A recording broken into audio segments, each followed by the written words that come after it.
हम सभी जानते हैं भगवान श्री कृष्ण और राधा के प्रेम के बारे में। उनके बीच में अटूट प्रेम था और उन्होंने इस धरती पर प्रेम का सही अर्थ बताया था। श्री कृष्ण ने कहा है, सच्चा प्रेम वो होता है जिसमें दूर रहने के बाद भी हर पल दिल में उसी इंसान का नाम हो। प्रेमी का सबसे बड़ा सहारा उसका प्रेम ही होता है। जिस प्रेम में प्रमाण देना पड़े वह प्रेम नहीं है।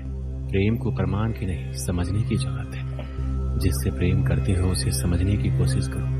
परखने के लिए तो सारी दुनिया पड़ी है। सृष्टि में एक प्रेम ही है जो लाख प्रयत्न करो खत्म करने का, लेकिन वो बढ़ता ही जाता है। प्रेम अगर सच्चा होगा तो वो आपकी परीक्षा नहीं प्रतीक्षा करेगा।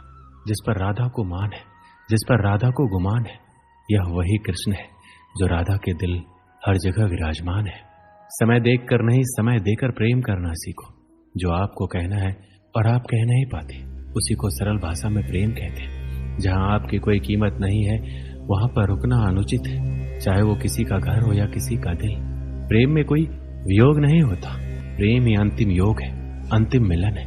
दिल से जो दिया जा सकता है वो हाथ से नहीं, और मौन से जो कहा जा सकता है वो शब्द से नहीं।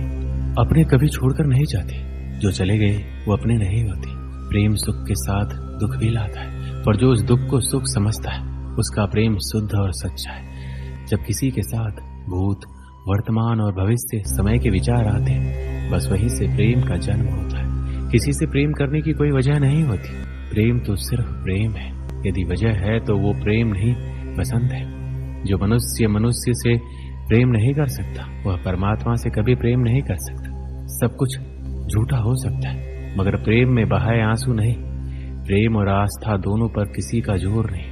ये मन जहां लग जाए वहीं ईश्वर नजर आता है। प्रेम में दर्द हर एक को मिलता है, बस जो सह जाता है वो प्रेम निभा जाता है। मुक्ति की इच्छा का अंत हो जाना ही मुक्ति है, और प्रेम की तलाश का अंत हो जाना ही प्रेम है। हर एक चीज तब तक सुंदर है जब तक आप उसे प्रेम करते हैं। कभी कभी उनसे भी दूर होना पड़ता है जिनके साथ हम पूरी जिंदगी गुजारना चाहते हैं। जिंदगी में सच्चे प्रेम का मतलब सिर्फ वही जानता है जिसने कभी सच्चा प्रेम करके खो दिया हो। प्रेम तो आखिर प्रेम है, आज नहीं तो कल जरूर होगा। प्रेम में स्वतंत्रता दी जाती है, अधिकार नहीं पाया जाता। प्रेम का अर्थ है सभी सुख दुख और मोह से परे रहना। शादी के बाद किसी और से प्रेम करना गलत है, तो प्रेम होने के बाद किसी और से शादी करना भी गलत है। प्रेम एक पिंजरा है जहां सिर्फ प्रकाश से प्रकाश दिखाई देता है, परछाई नहीं। प्रेम मानवता का दूसरा नाम है। प्रेम शरीर या सुंदरता देखकर नहीं होता, प्रेम हृदय से होता है। और जहां दो हृदय मिल जाए वहां प्रेम जन्म लेता है। इस दुनिया में दो पौधे ऐसे हैं जो कभी मुरझाते नहीं। अगर वो मुरझा जाए तो उसका कोई इलाज नहीं। पहला निस्वार्थ प्रेम और दूसरा अटूट विश्वास। परमात्मा सभी को एक ही मिट्टी से बनाता है, बस फर्क इतना है कि कोई बाहर से खूबसूरत होता है तो कोई भीतर से। कल की फिक्र मत करो, जिस ईश्वर ने आज तक संभाला है वह आगे भी संभाल लेगा। श्री कृष्ण कहते हैं, जीवन में सबसे बड़ी गलती वही होती है जिससे कुछ सीखा ना जाए। प्रतिदिन सूर्य उगने के साथ ही जग उठती है कुछ कहानियां, कुछ संघर्ष, इच्छाएं, यात्राएं, और सभी कहानियां संपन्न नहीं होती। सभी संघर्ष जीते नहीं जाते, सभी इच्छाएं प्राप्त नहीं होती, और कुछ यात्राएं रह जाती है अधूरी। क्यों?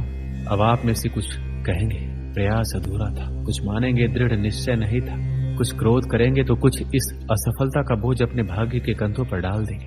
परंतु इन सब का कारण केवल एक तत्व की कमी है, और वो कमी है 2.5 अक्षर की, जो है प्रेम। प्रेम ना शास्त्रों की परिभाषा में मिलेगा, ना शास्त्रों के बल में, ना पाताल की गहराइयों में, ना आकाश के तारों में। तो ये प्रेम है कहाँ, कैसे पाया जाता है? श्री कृष्ण कहते हैं, किसी भी वस्तु को बांध सकने के लिए किसी बंधन का, किसी रस्सी का होना आवश्यक है, परंतु इस रस्सी को बांध सकने का शक्ति कौन देता है? वो धागे जिनसे टूटकर ये रस्सी बनी है। अब बताइए, प्रेम को किस रस्सी से स्वयं तक बांधेंगे आप?